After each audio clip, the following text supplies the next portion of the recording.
Hey, how's it going? This is Dylan with Dylan Talks Tone, and today we're going to talk some more about tremolos and tuning stability and keeping your guitar in tune. In my mind, there are three main types of tremolo. And before we even get into how to keep them in tune and the specifics about them, let's first talk about the tremolo itself and what it actually does. First of all, tremolo is the wrong term altogether. Okay, this thing on your guitar, whether it be a Bigsby or a Strat style or a Floyd Rose, it doesn't matter. It is not even a tremolo. A tremolo is what is in your amp or in a pedal that makes the amplitude, the volume, go up and down at a high speed, controlled rate, and it gives you that warbling effect via a volume drop. Okay. This is actually a vibrato, which means that the pitch of the note changes. And knowing the difference is important because the problems that people have with vibratos on their guitars are from not the vibrato itself, but from the note not correctly returning to pitch. Okay? So what we need to understand from the three main types of vibratos, we're going to call them vibratos, is the action that they use to do it so that we can understand how to troubleshoot each one. Okay? So remember that when you move the bar on your guitar, you are moving the note from pitch and letting it return to pitch. Okay? And when somebody says my guitar doesn't stay in tune, it's because when they move this, the note doesn't come back to where it started. And remember that we are physically moving it. We are changing the tension of the string, or in the case of the Bigsby, we'll get here in a minute, the size of the string, the length of it, in order to cause this motion. Okay?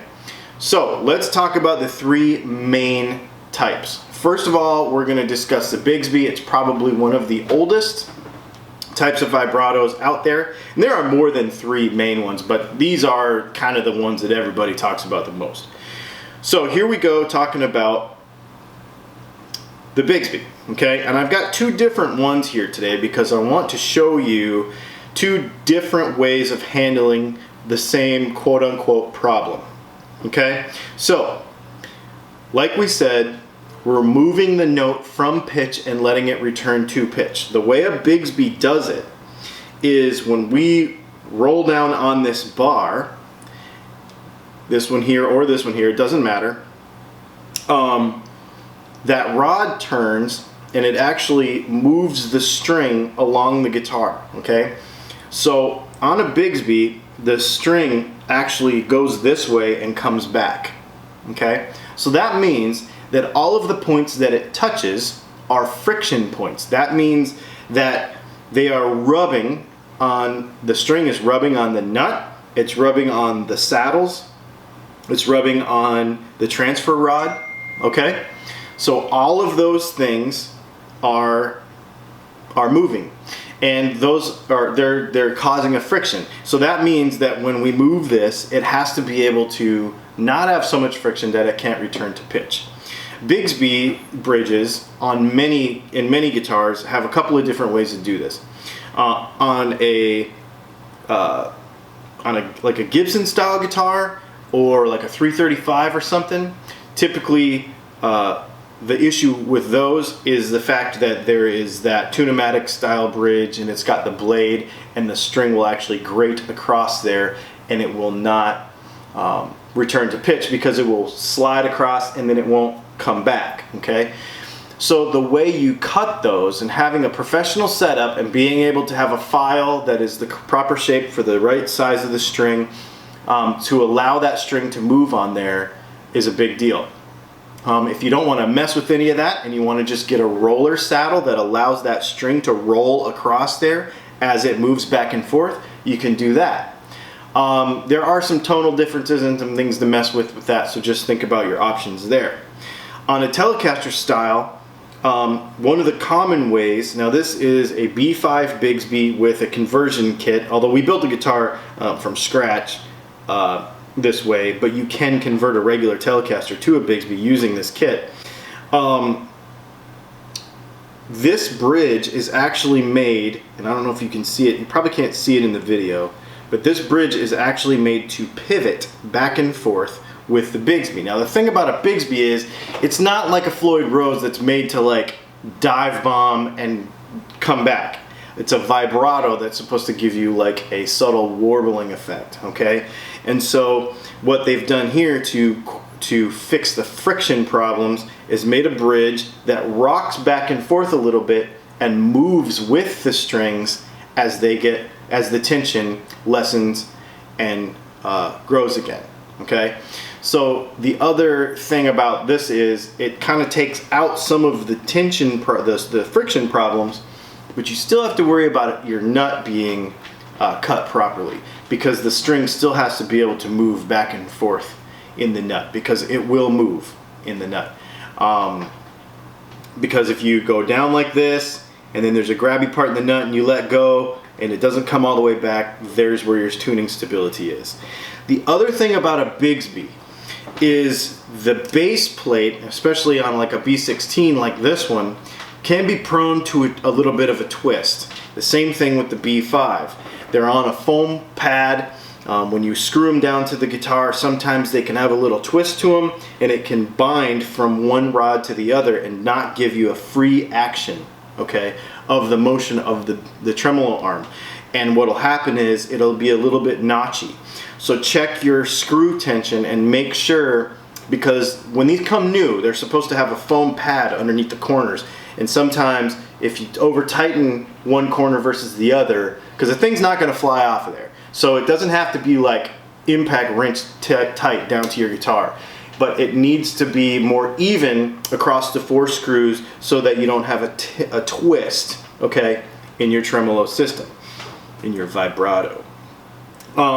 Those are probably the main issues with a Bigsby. So when you are troubleshooting a Bigsby, because a lot of people are like, well, I hate Bigsbys because they don't stay in tune. They probably stay in tune except for one string or a couple strings. So what you really got to do is set your guitar up properly, have the nut cut professionally by somebody who knows what they're doing when they set up a Bigsby, okay? And then when you're playing your guitar, don't just say, oh, it's out of tune.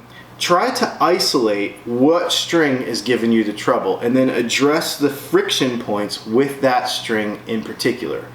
Do that first, and then probably 90% of your issues will go away. If you still have trouble, make sure that that arm is nice and free. Make sure that the spring is seated in there properly so that it doesn't bind on itself. Some spacers and longer springs can have a tendency to twist a little bit in there. So that's that. Well, let's see. Let's briefly talk about Floyd Roses. Now, I don't have a Floyd Rose guitar here right now, but I do have a Floyd Rose tremolo. Floyd Rose tremolos, vibratos, work a little bit differently. Because the nut is locked, it is not moving the string back and forth. It is just slacking the string and allowing it to return to tension. Or when you pull back on it, it's pulling on the string, tightening it, raising the tension, okay? The thing about this is interesting is that it shortens the scale, pitch, it changes a little bit, but when you're using that thing, it really doesn't matter that much. So what are the issues with a Floyd Rose? Besides the actual setup and the time that it takes to learn how to do it properly, and we'll shoot a separate video just on that, there aren't a lot of issues. They're not that big a deal, and a lot of people are really scared of Floyd Roses, but they're really not that hard. It takes about 10 minutes to level one, and the intonation can be a little bit tricky if you don't have the proper tool to do it with. That costs about 20 bucks. There's some things you gotta know, and we'll do some videos specifically on that. But when we're talking about fighting problems, they don't have as many because the nut is locked, okay? But one of the things that does happen is this leading edge, which is where all the magic of a Floyd Rose is, or other double locking tremolos like it. And it rests against the 2 pivot screws, and what can happen is on less expensive ones, like import versions, that can wear and get a little bit like notchy or flattened out, and then it doesn't allow the tremolo to return to pitch because it's like notchy feeling. The main cause of this, in my experience, has been people using the screwdriver or the Allen key to raise and lower the height of the plate to raise your string action or lower your string action without taking the tension off. And what happens is you're screwing that screw in against that edge and you're boogering up that little edge right there. Once you do that, this tremolo will never work like it was intended. Okay, once you booger up that edge, and this base plate is basically junk. Okay, so don't ever adjust your string height with all the tension on it, because it can, as that screw turns, it can, especially if you do it a lot, mess up that edge. So that is the one caution I would say about a Floyd Rose. So let's go ahead and get these tellies out of here, and I'm going to talk about Stratocaster style tremolos. I realize that I keep saying tremolo. It is a really hard habit to break, to use the word vibrato, but you know what I mean. So let's talk about Strats. Strats, obviously, probably one of the most popular style of guitar with a vibrato on it. Obviously, it was, you know, that's what it was for, that's why it was made, and still people want to lock them down and not make them float. You know, we just did a video on how to make your tremolo float, and we'll share that as well. But the main thing about stability with a Strat style, it kind of comes back to friction. It's sort of a combination between a Floyd Rose and a Bigsby. And some people will balk about the Floyd Rose comment, but it does a couple of things. Okay, when we use this style of vibrato, it shortens the scale, okay, and it also lessens the tension of the string, but it also moves the string back and forth in the nut. Okay, so it kind of is a combination of everything, and most people lock them down to the body. I actually set them up to go a half a step on the E, a full step on the B, and a step and a half on the G up this way. Okay, I actually make them float. So you can get that kind of Jeff Beck kind of stuff going. So let's talk about the enemies of tuning stability on a Strat style. Okay, because we're doing a couple of things. We are shortening the scale when we move the vibrato bar. We are lessening the tension. We can actually bottom the strings down onto the neck, and we are also moving the string this way. We kind of have to look at everything. Okay, so number one is, don't set your intonation on your guitar or your string height or any of that stuff until you get until you decide how you want to set up your tremolo. Okay, if you want it locked down to the body, that's going to put your string height and your intonation at a completely different place than if you wanted it to float like I have it here. So you have to make that decision 100% up front before you do anything. Also, you have to cut your nut properly, just like we talked about everything else. Now, we know it works a little bit different than a Bigsby, but it still has to be able to move back and forth in the nut. I actually use tuners that make it to where I don't have to use a string tree down here, progressive tuners, so that I don't have to use a string tree down here to take one more, when we build these, to take one more point of friction away. Okay, and a lot of people, should I use string trees or not? There's a lot of conversation about that, but we do it in order to aid in tuning stability because it takes a piece of friction out of it. Okay. The other thing about it is there is more than just this point for friction. So we have on a 6-screw style, we actually have the friction point of the screws themselves. That takes a little bit of setup. A lot of people say, well, I just tighten them all the way down and then I back them up a little bit. Well, it just depends on how much action you want to get out of there, and you have to understand how one of these works. It's actually like a sharpened blade underneath there, and it pivots up onto another table. It has to be free enough to do that. And somebody will say, well, it kills my sustain if the bridge isn't locked all the way down. That's not what a Stratocaster is about. A Stratocaster is about the use of the vibrato, and you will not kill sustain in any real measurable effect. The other thing about a Strat you gotta watch, and it's the same as like a Floyd Rose guitar, in the respect that you have all this mechanism back here. Make sure that your springs don't bind. Make sure that you have enough room in your cavity here for you to get the action that you want, and make sure that you don't have any kind of rubbing or anything happening in the back of here, okay? Because that will also cause friction and cause your trim to not return to pitch. Once you get your tension all set and everything, then you can worry about your saddle height. Bring it back down to where you want it, and then set your intonation.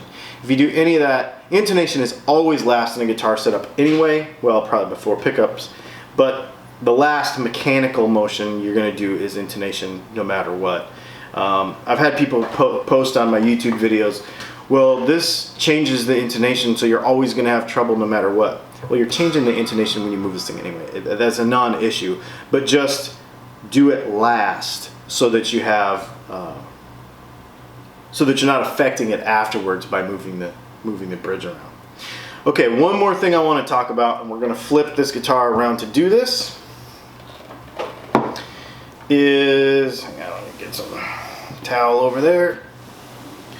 One more thing I want to talk about, and that is tuners. Because a lot of people have a lot of interesting ideas about tuners and tuning stability. Locking tuners don't inherently, in and of themselves, make your tuning stability better, okay? They're really more of a convenience in order to make it easier to restring a guitar, speed of restringing a guitar. It's not really, when somebody says, oh, I'm gonna put locking tuners on it so it stays in tune better, there's kind of a misnomer there. Locking the string doesn't change the fact that you have this friction point right here in the nut, okay? It does not change the fact that the string is pulling back and forth on a fixed point.